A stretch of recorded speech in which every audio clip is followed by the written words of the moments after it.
For my game of the day from round 2 of the Tata Steel Masters, I've picked Wesley So against Vishy Anand. Don't forget to like, comment, share and subscribe. And do consider supporting us on patreon.com or PayPal. Check out the links there. Okay, here we go. So Wesley So, 26 years old, feels as though he's been around for years. He has. But compared with the teenagers in the tournaments, then it seems like he's a veteran. But he still has 3 years on Magnus. Magnus is 29 years old. And Vishy, well, 50 years old and still going strong. Wesley's had a rough time over the past couple of years. He was, in 2017, rated number 2 in the world, rated over 2,800. But he had a disastrous time in the Berlin Candidates in 2018, and he's struggled to find his form since then. So what have we got on the board? It's a gioco piano. It seems very calm so far. There's not a huge amount of engagement between the forces. But of course, no pieces, no pawns have been exchanged, so it's actually rather tense. You know, the struggle is kind of deferred until a little bit later in the game. Most usual move here is to play knight f1, just to swing that knight round as normal.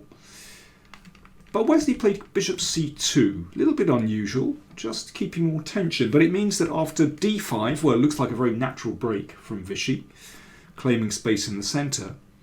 So this is the idea, knight g5 to attack that bishop. And Vishy took on e4. And then knight takes bishop. So Wesley has achieved his aim of grabbing that bishop. And also, those pawns are doubled and isolated. So from a strictly positional viewpoint, then white is doing very well here. But tactically, watch that f2 square. White has not yet castled, so that is vulnerable. Now, black can play calmly here with queen e8, but, well, who could possibly resist bishop takes pawn check? Well, not Vishy anyway. That was taken. And now a double discovered check against the king. The king has to go back. And knight e3. So the queen moves to e2. Well, this is pretty much a forced sequence after that bishop takes f2 check. In fact, Wesley said that in his preparation, he'd basically seen up to this point, and the computers say it's good for white, and he didn't look really very deeply at this variation. Vishy had already consumed quite a lot of time before going in for this. So what's going on in the position? Well, you can see that knight, deep in the heart of white's camp, is actually trapped. So if black just makes normal developing moves here with the queen and rooks, then white is just going to play the knight over and then capture the knight with the queen. So it's essential that black plays with great vigour here. Vishy throws in a knight, which of course is taken, but that brings black's queen into the attack.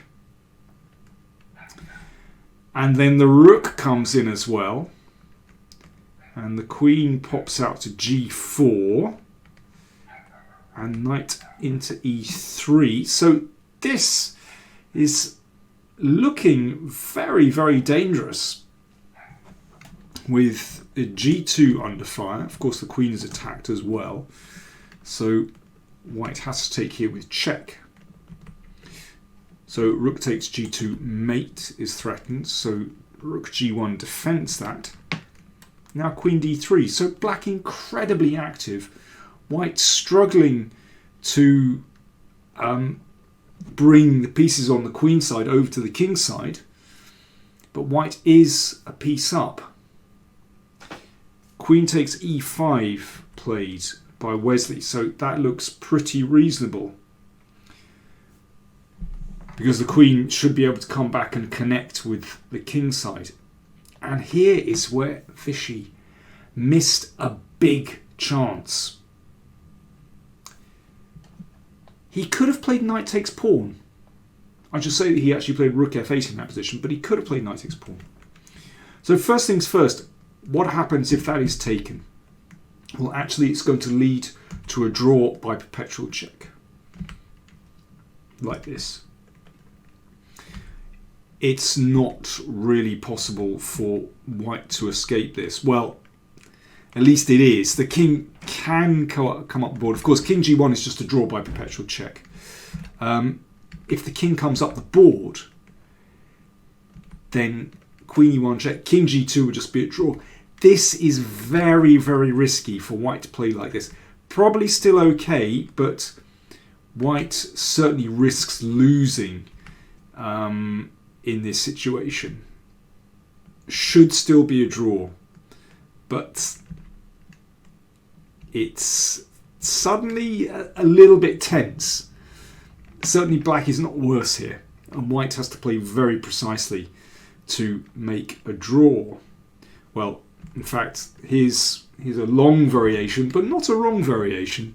So mate threatened here, and now check. Rook goes back, queen e5, and the game should end in a draw by repetition after this move. I mean, mad variations here, but that should end in a draw after rook takes. It's also possible, if white wants to be really brave, to just duck back with the king, so that if queen takes pawn, then the queen interposes here.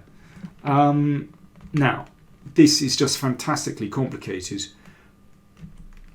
but certainly black has enough for the piece here. Well, I think that's kind of evident just by looking at this position here, but it's still extremely complicated.